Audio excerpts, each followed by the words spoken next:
I'm Mario, 33 years old, and I never thought my financial success would become the wedge that drove my family apart. For 6 years, I paid the mortgage on my parents' home without complaint, happy to give back to the people who raised me. But that all changed the night. My mother screamed those words that still echo in my head. "You're ungrateful. Get out, and never come back." Little did she know how quickly she'd regret those words.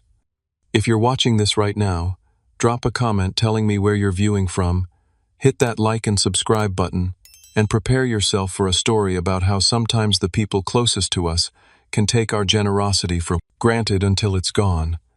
I grew up in a modest neighborhood in Portland, where my parents, Teresa and Frank, worked hard to provide a comfortable life for me and my younger brother, Lucas. Dad ran a small printing business while Mom worked part-time as an administrative assistant. We weren't rich by any means, but we never went without the essentials. They instilled in me the value of hard work and saving money from an early age. Even as a kid, I was fascinated by business and real estate. While other kids collected baseball cards or video games, I'd clip newspaper articles about property developments and local business openings. By 13, I was mowing lawns and shoveling snow to save money. My parents thought it was cute, but they didn't realize I was dead serious about my future. High school was uneventful for me socially, but academically I thrived. I worked weekends at the local hardware store, saving every penny for college. When I got accepted to State University with a partial scholarship, I was ecstatic. Even with the scholarship, college wasn't cheap, so I juggled 3 part-time jobs while maintaining a full course load. My roommates partied while I worked night shifts at a 24-hour diner, delivered pizzas on weekends, and tutored other students between classes.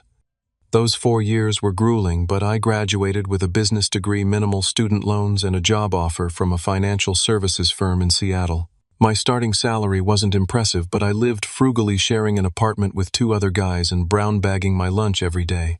I studied for additional certifications at night, volunteered for extra projects at work, and within 3 years I'd been promoted twice. By 25, I had saved enough for a down payment on a small condo. Nothing fancy, but it was mine, and I felt proud every time I turned the key in the lock. My career continued to progress, and by 27, I was managing a team and earning a comfortable 6-figure salary. Life was going according to plan. Then everything changed for my family. Dad's printing business had been struggling for years as everything went digital, but he refused to adapt. Eventually, the business went under, taking their savings with it. At 59, Dad found himself unemployed with outdated skills and a mortgage they could barely afford. Mom's part-time job wasn't enough to cover their expenses, and they were 3 months behind on payments when they finally called me in tears. I flew home that weekend and was shocked at their situation. Past due bills covered the kitchen table, and the refrigerator was nearly empty. Without hesitation, I wrote a check to bring their mortgage current and set up automatic payments from my account. "Just until Dad finds a new job," Mom said, hugging me tightly. "We'll pay you back every penny." It was supposed to be temporary, 6 months at most. Dad would find work, they'd get back on their feet, and I'd go back to focusing on my own future. But 6 months turned into a year, then 2. Every time Dad had a job interview, something went wrong. The company downsized. The position was filled internally. He was overqualified. Meanwhile, Mom's hours were cut, adding more pressure. I didn't mind at first. I was doing well, and helping my parents felt good. They had sacrificed for me growing up, and now I could return the favor. But as time passed, I noticed subtle changes in their attitude, especially Mom's. What started as tearful gratitude evolved into expectation. When I visited, she'd casually mention other expenses they were struggling with, hinting until I offered to help. Dad seemed uncomfortable with the arrangement, but never contradicted Mom. By year 3 of paying their mortgage, I noticed Mom had redecorated the living room with expensive new furniture. When I asked about it, she dismissed my question with a wave. "We deserve a few nice things, Mario. Life's been so hard lately." Dad avoided my eyes during this conversation, staring at the new 60-inch television instead. I tried to bring up the subject of their financial plan several times, asking about Dad's job search or suggesting Mom look for full-time work. These conversations always ended with Mom getting emotional, reminding me how they'd sacrificed everything for me growing up. "After all we did for you," she'd say, "this is the least you can do." It was effective at shutting down any discussion about changing our arrangement. By year 5, the mortgage payments had become simply another bill in my monthly budget. I rarely thought about it anymore, even as the amount I'd spent supporting them crept well into 6 figures. They were my parents, after all. What else could I do? But a nagging feeling was growing inside me, a sense that something wasn't right about the situation. I just wasn't ready to admit it yet. Everything started to shift when I met Sophia at a charity event hosted by my company. Smart, compassionate, and refreshingly direct, she worked as a child psychologist and had a way of seeing through facades that both impressed and unnerved me. Our first date turned into a second, then a third, and before I knew it, we were spending every weekend together. After dating for 4 months, I finally took her to meet my parents. The visit started pleasantly enough, with Mom preparing her signature lasagna and Dad showing Sophia his collection of vintage jazz records. But I noticed Mom's tight smile whenever Sophia talked about her career or our relationship. The tension was palpable. On the drive back to Seattle, Sophia was uncharacteristically quiet. When I asked what was wrong, she hesitated before answering. "Mario, has your mom always talked to you that way?" "What way?" I asked, genuinely confused. "Like you owe her something. I counted 6 times she mentioned how much they sacrificed for you, and 4 times she brought up your obligation to family." She turned to look at me, and the way she changed the subject when you mentioned possibly cutting back on your financial support, it was so manipulative. I defended my parents, instinctively explaining their financial difficulties and my desire to help.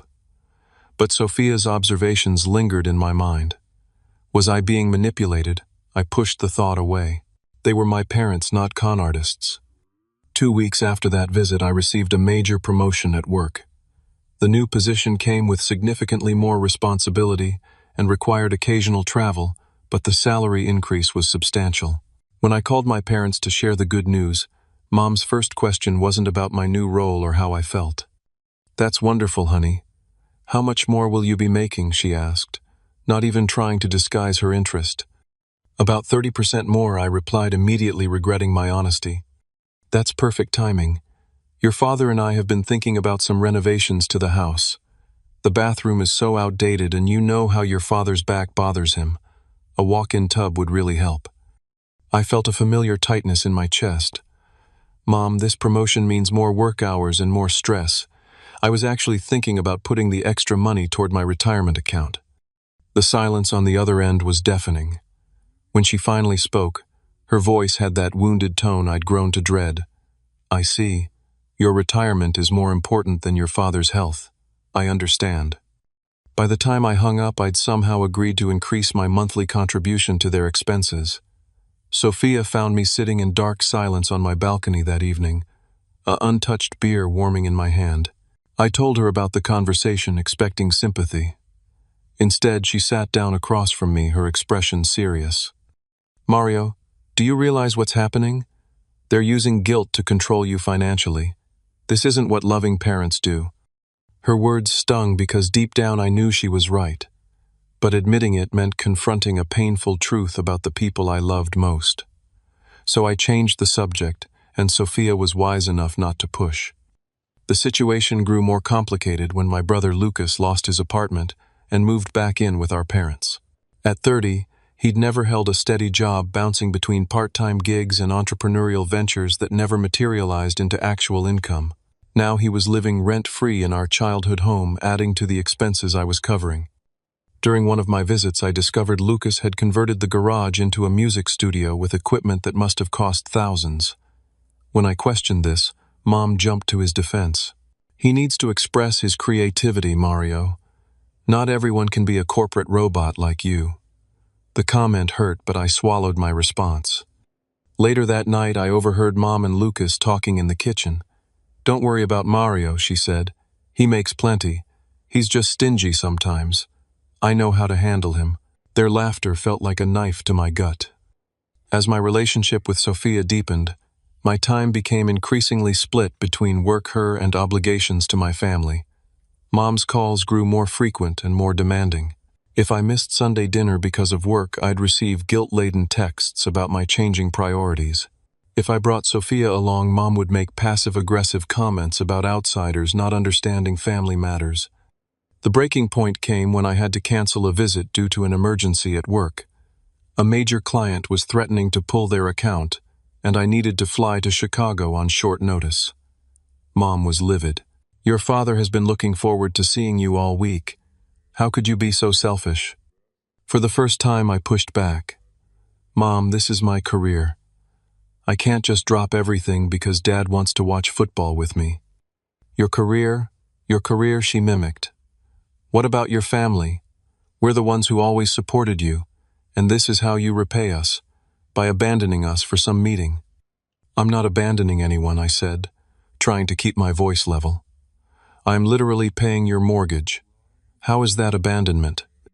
"Oh, so now you're throwing that in our face. Real nice, Mario, real nice." She hung up on me. That night, Sophia found me researching exactly how much I'd spent supporting my parents over the years.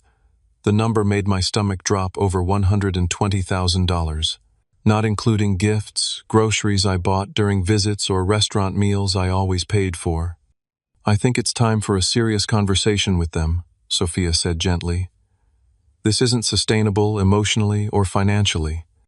I nodded, finally ready to face what I'd been avoiding for years. "You're right. This has to change." Sophia and I had been talking about moving in together for weeks. Her lease was ending soon, and it made sense both emotionally and financially. One evening, as we browsed apartment listings online, she paused and looked at me seriously. "Before we do this, I need to know that we're building our life together, not just adding another financial obligation to your plate," she said. "I love how generous you are, but I'm concerned about your family situation." Her words crystallized something I'd been feeling but couldn't articulate.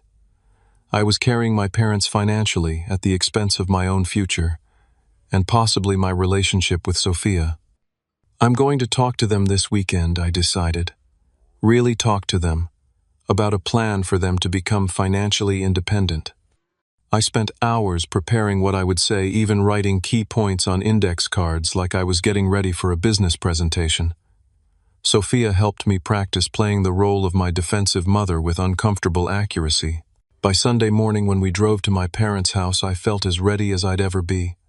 I'd asked Mom to make her pot roast, my dad's favorite meal, hoping the good food would create a positive atmosphere. When we arrived, the house smelled wonderful and Mom greeted us warmly. Too warmly. Her overly enthusiastic hug, and the way she glared at Sophia when I wasn't looking, set my nerves on edge immediately. Lucas was there too, which I hadn't expected. He lounged on the couch, barely acknowledging our arrival beyond a nod in our direction. Dad at least seemed genuinely happy to see us, giving Sophia a fatherly hug that made me smile despite my anxiety. Dinner started pleasantly enough. We discussed safe topics: Dad's garden, Sophia's work with children, the unusually warm weather. I waited until we were eating dessert before clearing my throat. "I wanted to talk to you all about something important." I began, my mouth suddenly dry. "It's about our financial arrangement." The atmosphere in the room shifted instantly. Mom's smile vanished, and Dad became very interested in his apple pie. Lucas rolled his eyes dramatically. "I've been happy to help these past 6 years," I continued, "but I think it's time we discussed a transition plan. I'd like to help you become financially independent again." Mom put down her fork with deliberate slowness. "What exactly are you saying, Mario?" "I'm saying that I need to start focusing on my own future. Sophia and I are getting serious, and I—" "Ah," Mom interrupted, her voice sharp. "So that's what this is about. She doesn't want you helping your family." Sophia stiffened beside me but remained silent as we'd agreed. "This isn't about Sophia," I said firmly. "It's about creating a sustainable situation for everyone.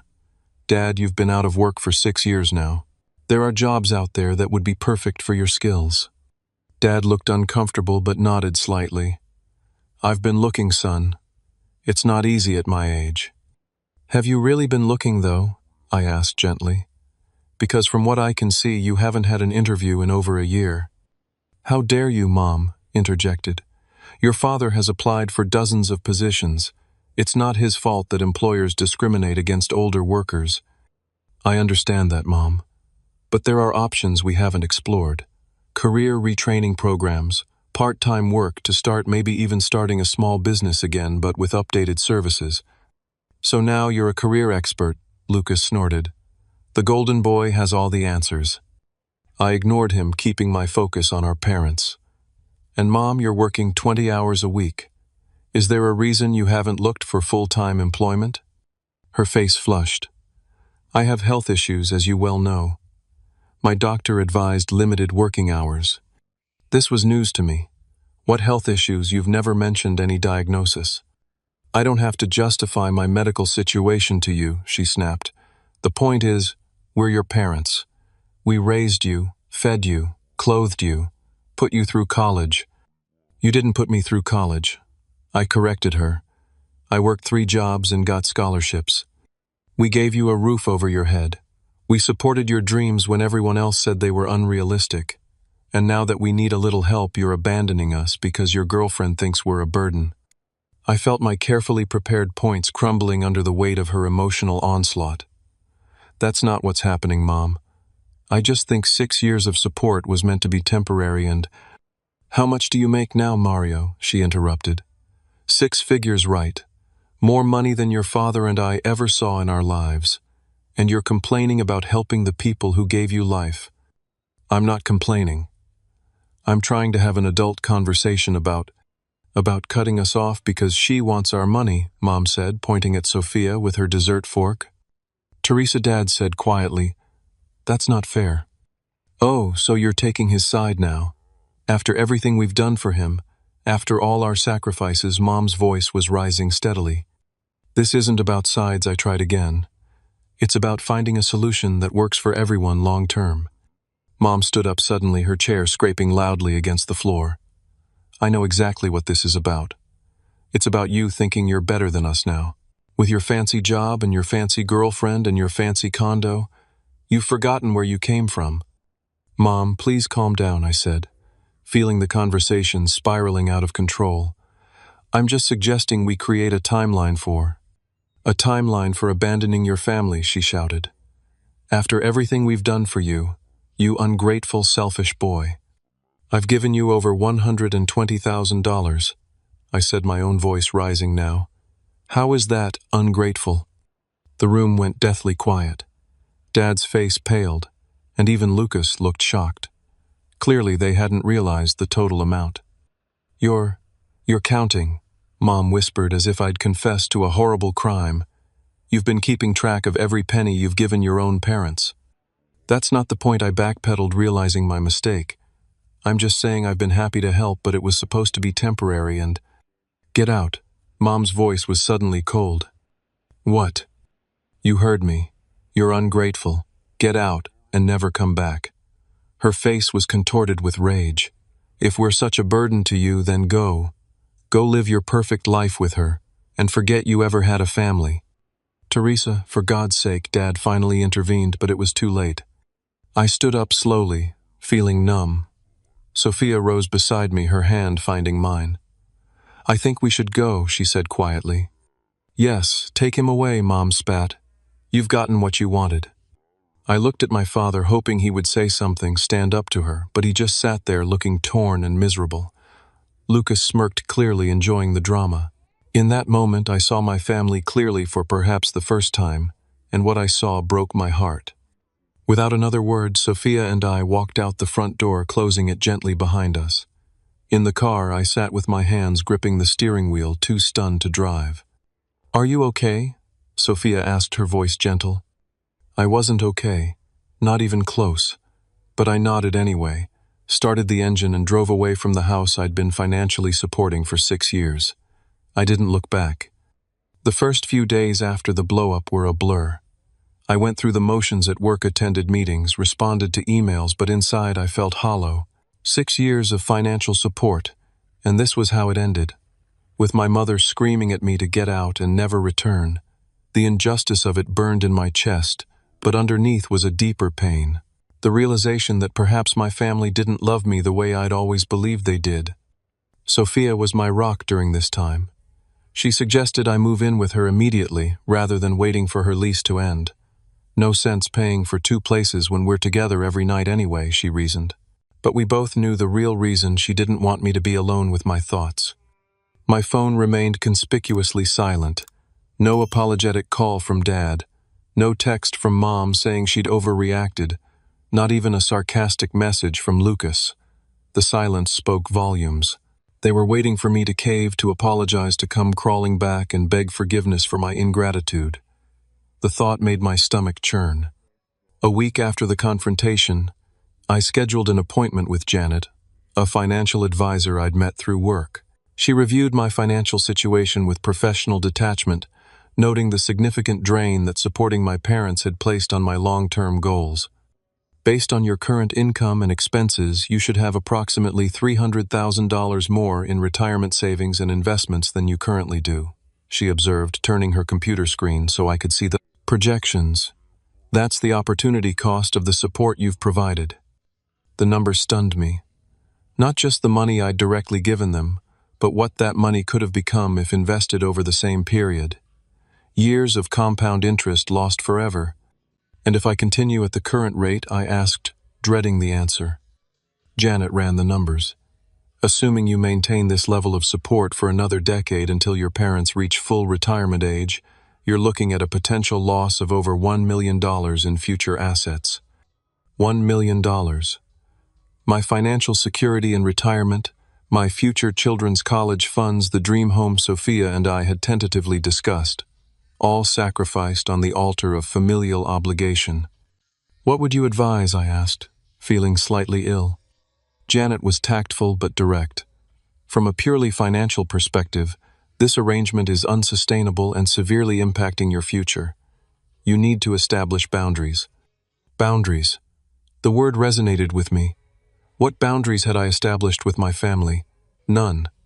I'd allowed them unfettered access to my finances, my time, my emotional energy, and what had it gotten me? Thrown out of the house I was paying for. That evening I told Sophia about the meeting. Janet says I need boundaries, I said, still processing everything. Janet is right, Sophia replied. But boundaries aren't just financial, Mario. They're emotional too. Your mother has been emotionally manipulating you for years. That's a strong accusation, I said, defensively, old habits dying hard. Is it?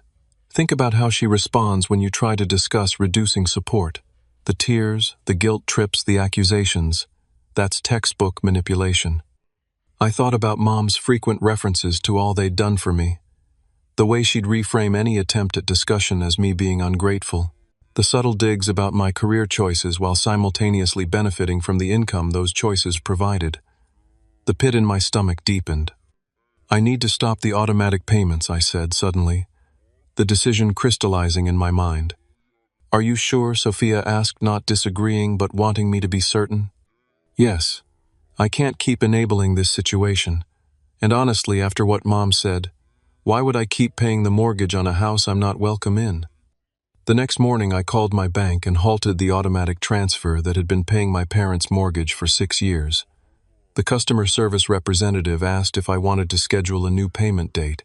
No, I said firmly. I'm discontinuing the payments permanently. The words felt both terrifying and liberating. I waited for the fallout, expecting an immediate call when the payment didn't arrive on the first of the month. But again, silence. Days passed. A week. Still nothing. Part of me was relieved, but another part was puzzled. Had they somehow found the money to make the payment themselves? Had they finally realized the unsustainability of our arrangement? While waiting for the inevitable confrontation, I focused on rebuilding my life. Sophia and I settled into our shared apartment, merging our books and furniture, establishing new routines together. I met with Janet again to create a financial recovery plan, increasing my retirement contributions, and starting a dedicated investment account to recoup some of the lost opportunity costs. I also began seeing Dr. Williams, a therapist Sophia recommended. Our sessions were uncomfortable at first. I wasn't used to discussing my feelings or examining family dynamics, but slowly I began to recognize patterns that had been invisible to me before. What you're describing sounds like financial abuse, Dr. Williams said during one session, his tone matter of fact. Abuse, I repeated the word, feeling too harsh. They're my parents. Parents can be abusive too, Mario. Financial abuse occurs when someone uses money to control or manipulate another person. Your mother used emotional manipulation to extract financial support, and when you tried to establish boundaries, she responded with rejection and verbal abuse. That fits the pattern. I sat with that uncomfortable truth for several days, turning it over in my mind, examining my family history through this new lens. The signs had been there all along. Mom controlling the family finances even when Dad was the primary earner. Her expensive tastes despite their modest income. The way money was alternately weaponized and held over my head growing up. We can't afford that when it was something I wanted, but somehow there was always money for things she deemed important. 2 weeks after I stopped the mortgage payments, I was starting to hope that perhaps my parents had accepted the new reality. Maybe they were finally taking responsibility for their own finances. Maybe the blow-up had been a blessing in disguise, forcing a necessary change. Then my phone buzzed with a text from Dad. "Why haven't you paid the mortgage? We got a late notice from the bank. Call me as soon as possible." No apology, no acknowledgement of what had transpired. Just the expectation that I would continue financial support despite being told to get out and never come back. I stared at the message for a long time, emotions warring within me. The old Mario would have immediately called, apologized for the oversight, and arranged a payment. The old Mario would have done anything to avoid conflict with his family. But I wasn't that person anymore. After consulting with Sophia and taking a deep breath, I typed a simple response. "Oh, I thought I wasn't welcome." Mom made it pretty clear when she told me to get out and never come back. Then I turned off my phone and went for a long run, knowing that when I turned it back on, my life would never be the same. When I returned from my run and powered on my phone, it nearly vibrated out of my hand with incoming notifications. 6 missed calls from Dad, 8 from Mom, 3 voicemails, 13 text messages. My family had collectively lost their minds.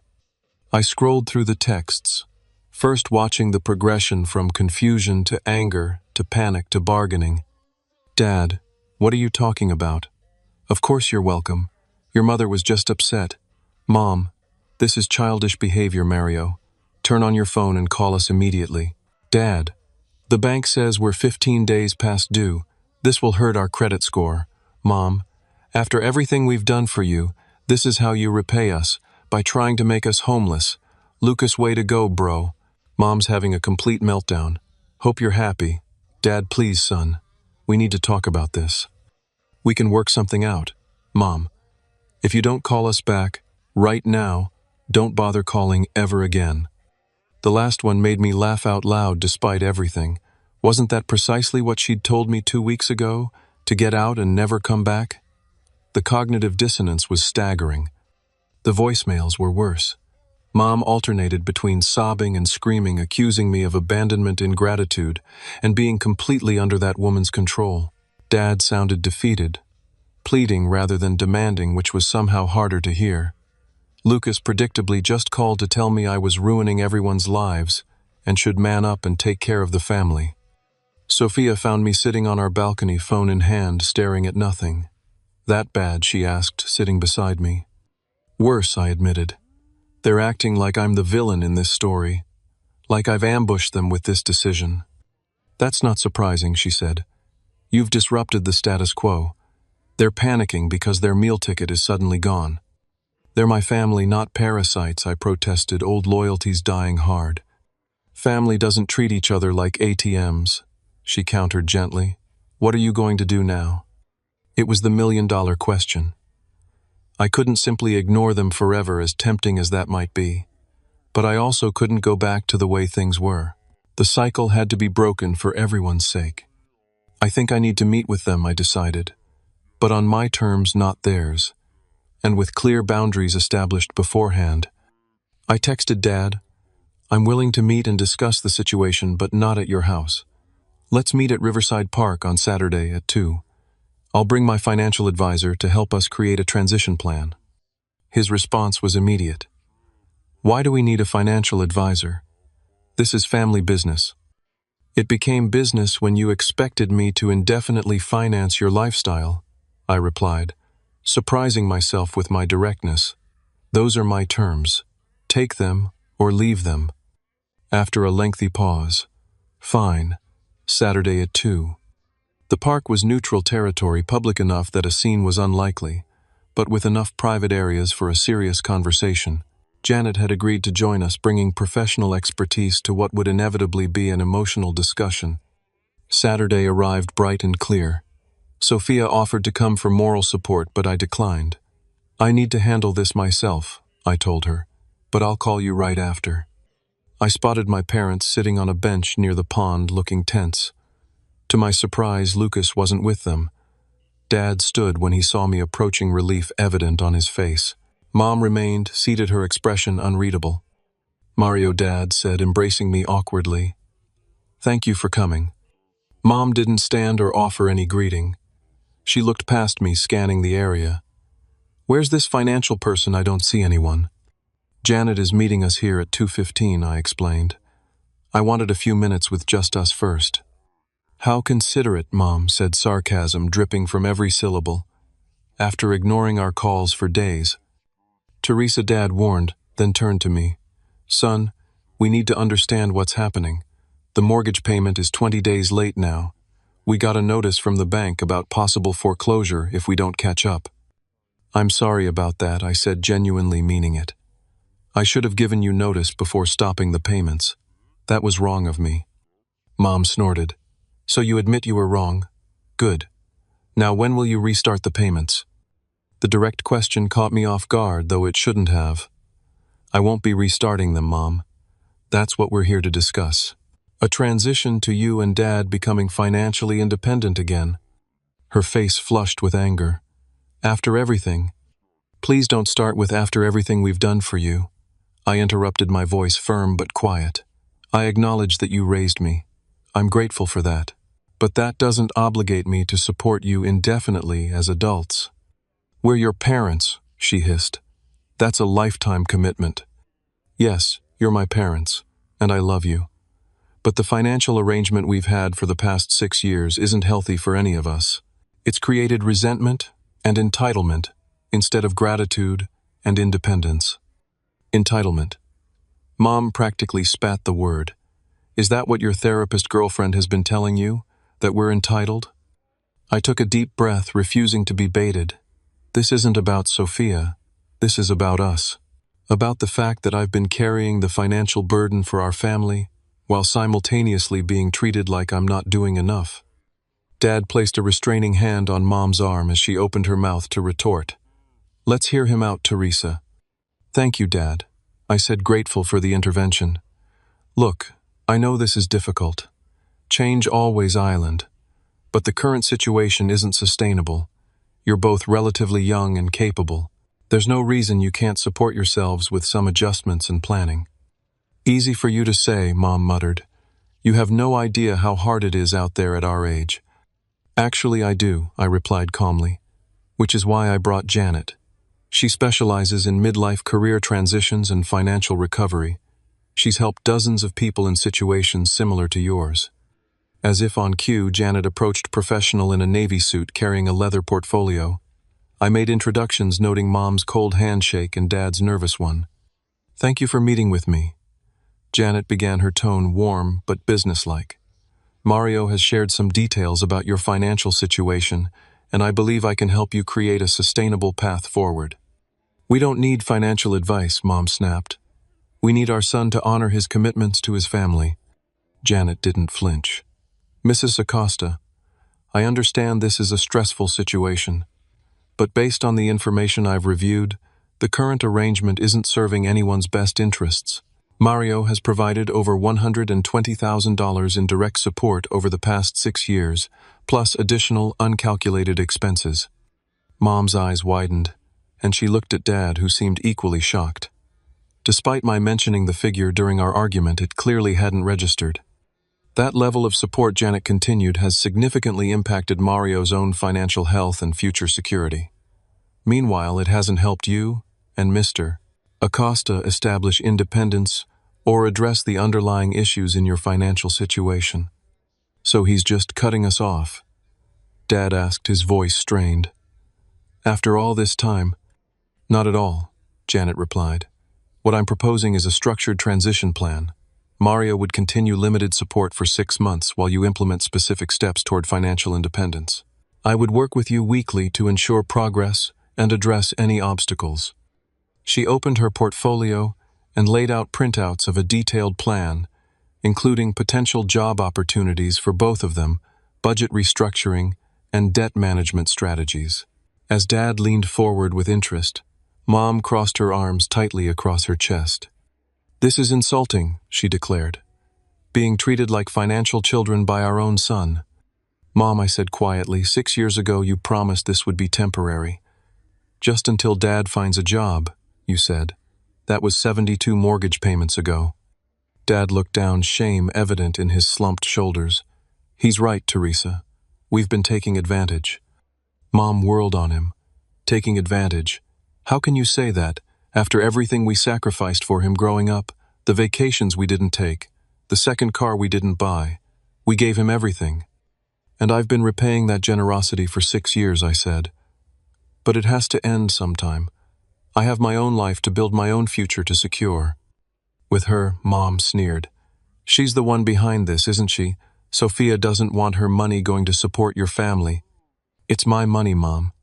And Sophia has never once complained about me supporting you.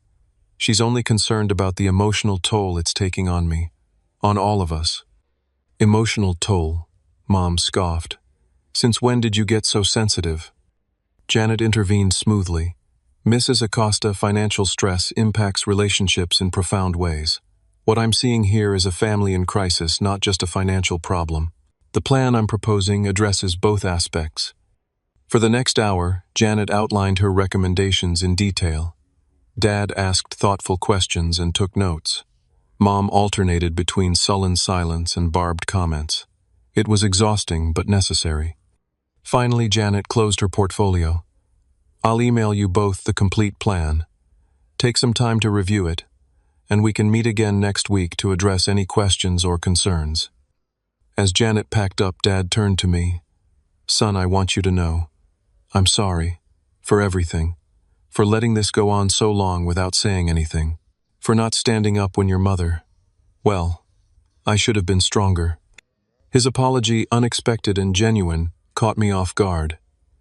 "Thank you, Dad. That means a lot." Mom stood abruptly. "If we're done here, Frank, I'd like to go home.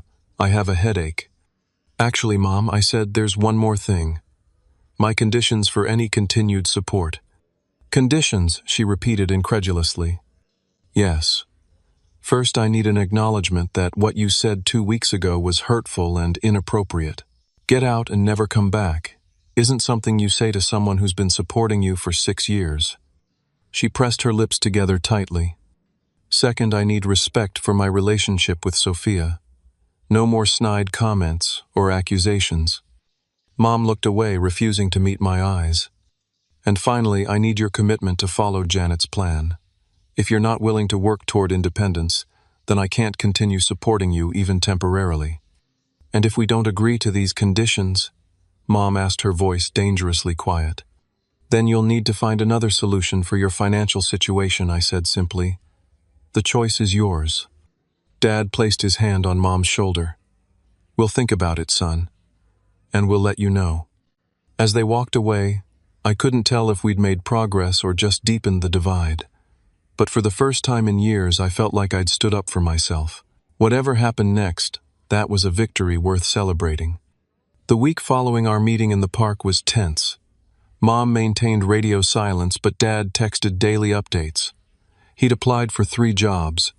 He'd spoken with Janet about restructuring their budget. He'd listed some of his vintage record collection on an online marketplace. Small steps, but significant ones. What he didn't mention was Mom's response to the transition plan. Her silence spoke volumes. After years of emotional manipulation, she'd lost her primary leverage and was retreating into stubborn resistance. I wondered if she'd ever come around, or if this was the beginning of a permanent estrangement. The thought hurt more than I wanted to admit. Despite everything, she was still my mother. I still remembered her singing me to sleep when I had nightmares, teaching me to ride a bike, beaming with pride at my college graduation. Those memories existed alongside the manipulation and entitlement. Both versions of my mother were real.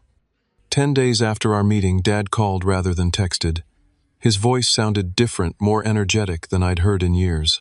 I got a job, he announced without preamble. Assistant manager at Burlington Coat Factory. It's not printing, but it's retail management, which I have experience with. Benefits after 90 days, and the salary is decent for part-time.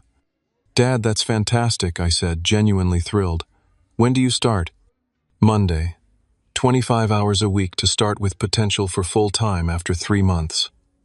The pride in his voice was unmistakable.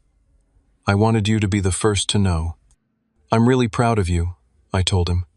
How does Mom feel about it? His hesitation told me everything. She's adjusting to the idea. Oh, you know your mother. Change is hard for her. Has she looked for work herself? I asked, already knowing the answer. Not yet. But she did meet with Janet yesterday to discuss options. That's progress, right? It was something, at least. Definitely progress. And Lucas, any changes there? Dad sighed. He's not taking the new situation well. Apparently he had some business venture he was counting on Mom and me to fund. When we told him that wasn't possible anymore, he started talking about moving to Los Angeles to pursue his music. I bit back a sarcastic comment about Lucas's perpetually imminent music career. Maybe independence would be good for him too. Maybe Dad agreed, not sounding convinced. Listen, son, there's something else. Your mother may not be ready to say it, but I am. I'm sorry. For everything. For letting the situation get so out of hand. For not being the father you deserved these past few years. His voice cracked slightly, and I felt my own throat tighten. Dad. No, let me finish. I was depressed after the business failed. Really depressed. I felt like a failure as a provider, as a man. When you stepped in to help, it was a relief at first, but then it became, I don't know, easier to just let you carry everything, to abdicate my responsibilities. That wasn't fair to you. Thank you for saying that. I managed emotion thick in my voice. It means a lot. I want to make things right, Mario. With you, with your mother, with myself. This job is just the beginning. I'm going to stand on my own 2 feet again, I promise you that. After we hung up, I sat in silence for a long time, processing the conversation. My father's honesty had cracked something open inside me, a door to forgiveness I hadn't realized was locked shut. If he could acknowledge his mistakes and take steps to change, perhaps there was hope for our family after all. The next 2 weeks brought more positive developments. Dad started his new job and was thriving, coming home with stories about customers and coworkers engaging with life again.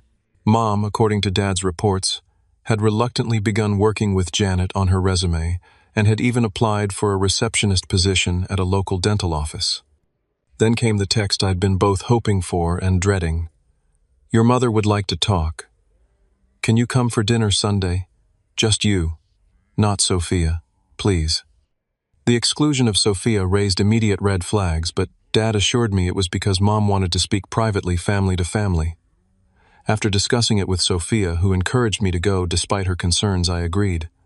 The house looked different when I arrived. Cleaner, more organized. The expensive furniture Mom had bought was gone, replaced by simpler pieces I didn't recognize. We sold a lot of things, Dad explained, following my gaze. Part of the budget restructuring, Janet suggested. Turns out we didn't need half of what we had. Mom was in the kitchen stirring a pot of her homemade tomato sauce. She looked smaller, somehow less formidable. When she saw me, she wiped her hands nervously on her apron. Mario, she said, her voice lacking its usual commanding tone. Thank you for coming. Dinner was a quiet affair, none of us quite sure how to bridge the chasm that had opened between us. Dad chatted about his job. I shared a few details about a project at work, and Mom remained mostly silent, watching me, with an expression I couldn't quite read. Finally, as Dad cleared the plates, Mom folded her hands on the table. I've been unfair to you, she said abruptly. For a long time now, your father helped me see that. I nearly dropped my water glass in shock.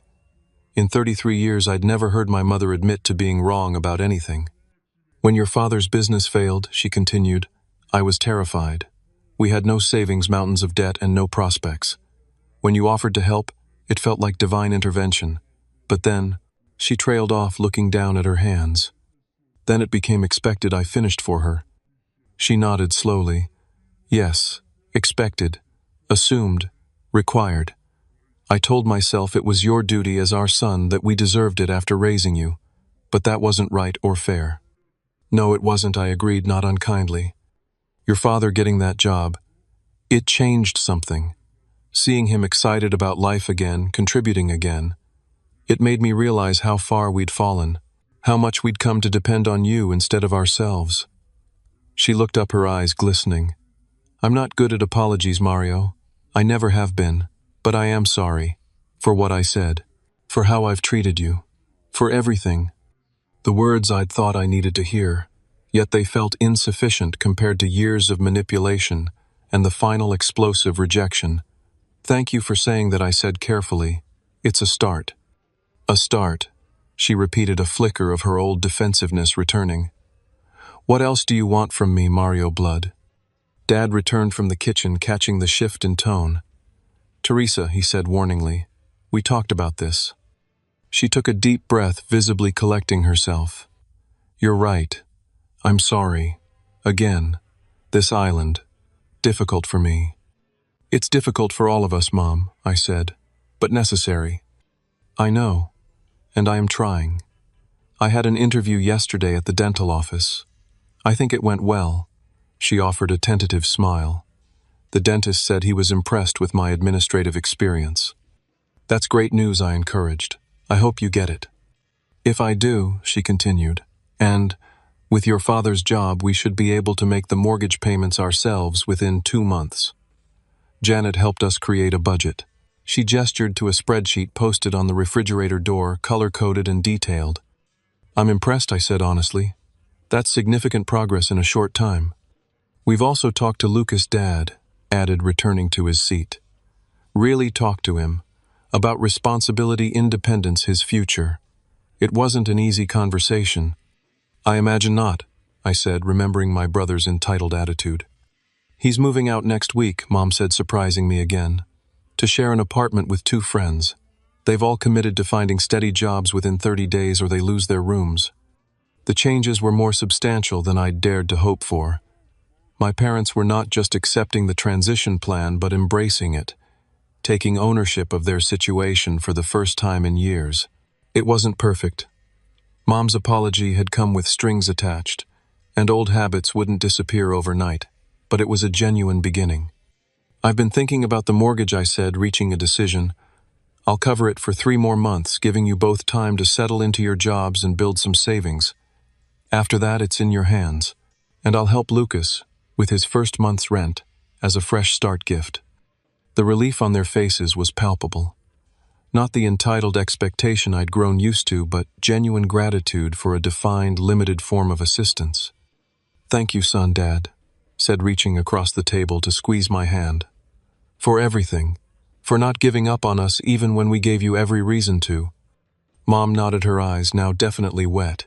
We don't deserve your generosity, but we appreciate it more than we can say. As I drove home that night, I felt a weight lifting. Not completely gone, there would be setbacks, old patterns reasserting themselves, moments of doubt and frustration on all sides. But a family that had been slowly poisoned by financial dependence and emotional manipulation was taking its first steps toward healing. Sophia was waiting up for me, curled on the couch with a book that she set aside when I entered. How did it go? She asked, studying my face. I sat beside her, taking her hand in mine. Better than I expected, much better. They're actually changing Sophia, taking responsibility, making plans. That's wonderful, she said, genuine happiness in her voice. I'm so proud of you for standing your ground. I know how hard that was. I couldn't have done it without you, I told her honestly. Your support, your perspective. You helped me see what I couldn't see on my own. She leaned her head against my shoulder. That's what partners do. They help each other grow even when it's uncomfortable. Partners. The word felt right. As I held Sophia close, I realized that for the first time in years I was looking forward to the future with hope rather than dread. A future where I could have a relationship with my family built on mutual respect rather than financial obligation. A future where Sophia and I could build our lives together without the shadow of my family's expectations hanging over us. It wouldn't be perfect, nothing worth having ever island, but it would be honest and real and ours, and that was enough. 6 months passed in a blur of positive changes. Dad was promoted to full-time status at Burlington with a modest raise and full benefits. Mom not only got the receptionist position but excelled at it, her natural organizational skills and commanding presence, making her an asset to the dental practice. They'd made every mortgage payment themselves for 3 months, running a fact, Dad proudly reported during our now regular Sunday phone calls. Lucas, surprisingly, had maintained his apartment share and found steady work as a sound technician at a local recording studio. The job wasn't glamorous, but it connected him to the music industry he loved while providing stable income. He'd even apologized to me awkwardly but sincerely for his attitude over the years. I was a mooch, he admitted during a rare phone call. You were an easy target because you never said no. My relationship with Sophia deepened through this period of family reconstruction. Watching her unwavering support during the difficult conversations, her gentle encouragement when I doubted myself, and her genuine happiness at each positive development confirmed what I already knew. She was the partner I wanted by my side. For life. On a crisp autumn evening, 6 months to the day after our confrontation in the park, I asked Sophia to marry me. Not with a grand gesture or public spectacle, but quietly, privately, in the small garden behind our apartment building where we often sat with morning coffee. She said yes before I finished asking, tears streaming down her face, and we spent the evening planning our future together with the kind of joyful certainty that only comes when you've found your true match. Telling my parents about the engagement was the final test of our healing relationship. I invited them to dinner at a nice restaurant, which I insisted on paying for old habits die hard, and Sophia wore her ring openly. Mom spotted it immediately, her eyes widening as she glanced between us. Is that what I think it is? She asked, her voice carefully neutral. If you think it's an engagement ring, then yes, Sophia replied with a smile. Mario asked me last week. There was a moment of tension as Mom processed this information. The old Teresa might have reacted with passive-aggressive comments about not being consulted or included in the proposal plans, but the woman sitting across from us simply reached for Sophia's hand to examine the ring more closely. It's beautiful, she said finally. Simple but elegant, very much your style. Thank you, Sophia replied, genuine warmth in her voice. Congratulations, son. Dad said, raising his water glass in a toast. You couldn't have chosen a better partner. Mom hesitated, then raised her glass as well. To Mario and Sophia. May your life together be blessed with joy and understanding. It wasn't effusive enthusiasm, but it was sincere acceptance. From my mother that represented enormous growth. After dinner, as we walked to our cars, Mom pulled me aside. I wasn't always supportive of your relationship, she said quietly. I was jealous of her influence on you, threatened by the changes she inspired. That was wrong of me. Sophia is good for you. She helps you be your best self, which is what real love should do.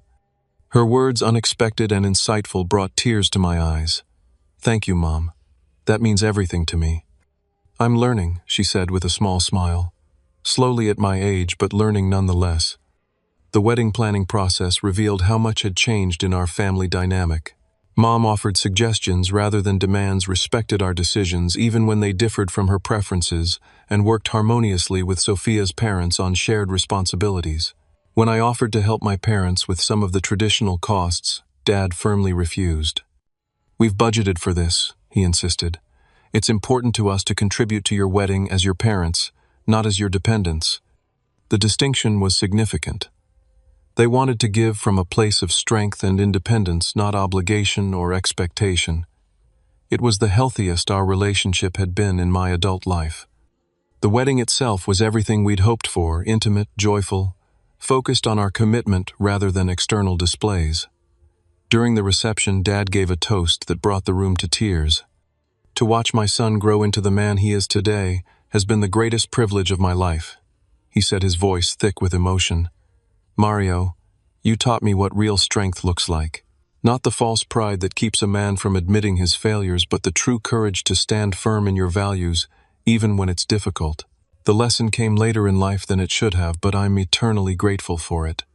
Looking around at our gathered loved ones, Sophia radiant beside me, my parents supporting each other, both literally and figuratively, Lucas sober and engaged with the moment rather than checking his phone, I felt a profound sense of peace. The journey had been painful, the confrontations uncomfortable, but the outcome was worth every difficult moment. In the months that followed the wedding, Sophia and I began looking for a house planning for the family we hoped to start. My parents continued their journey toward financial independence, even taking a modest vacation paid for entirely from their own savings. Our Sunday dinners became a treasured tradition, occasionally including Lucas when he wasn't working weekend events. The transformation wasn't without setbacks. Mom sometimes slipped into old patterns of manipulation when stressed. Dad had moments of passivity that frustrated both Mom and me. I occasionally found myself reverting to the role of financial rescuer before catching myself. But these regressions became less frequent and less severe as we all remained committed to healthier patterns. A year after that fateful dinner where Mom had told me to get out and never come back, we gathered at my parents' home to celebrate their 35th wedding anniversary. As we shared memories and laughter, I reflected on the journey we'd taken together and the lessons I'd learned along the way. First and foremost was the understanding that genuine love requires healthy boundaries. Without limits, generosity becomes exploitation, gratitude becomes entitlement, and relationships become transactional rather than nurturing. Setting boundaries wasn't selfish or cruel, it was necessary for authentic connection. I'd also learned the painful truth that family patterns don't change without discomfort. The status quo, however, dysfunctional, has a powerful gravity. Breaking free requires courage, persistence, and the willingness to endure temporary pain for long-term health. Had I not stood firm in that park meeting, had I caved to guilt and obligation as I had so many times before, nothing would have changed. Perhaps most importantly, I discovered that financial support, while sometimes necessary and appropriate, cannot substitute for emotional growth or personal responsibility. By constantly rescuing my parents from the consequences of their financial choices, I'd been denying them the opportunity to develop their own resilience and resourcefulness. My help had become a subtle form of harm. As I watched my father refill everyone's wine glasses, a modestly priced but good quality wine he'd proudly selected, I realized that the greatest gift I'd given my family wasn't the mortgage payments or other financial assistance. It was the gift of consequences, of accountability, of the chance to reclaim their dignity by standing on their own feet again. A toast, I said, raising my glass, to second chances and new beginnings, to the courage to change even when change is terrifying, and to family not as an obligation but as a choice we make every day to love each other with honesty and respect. To family, everyone echoed, glasses clinking in the warm evening light.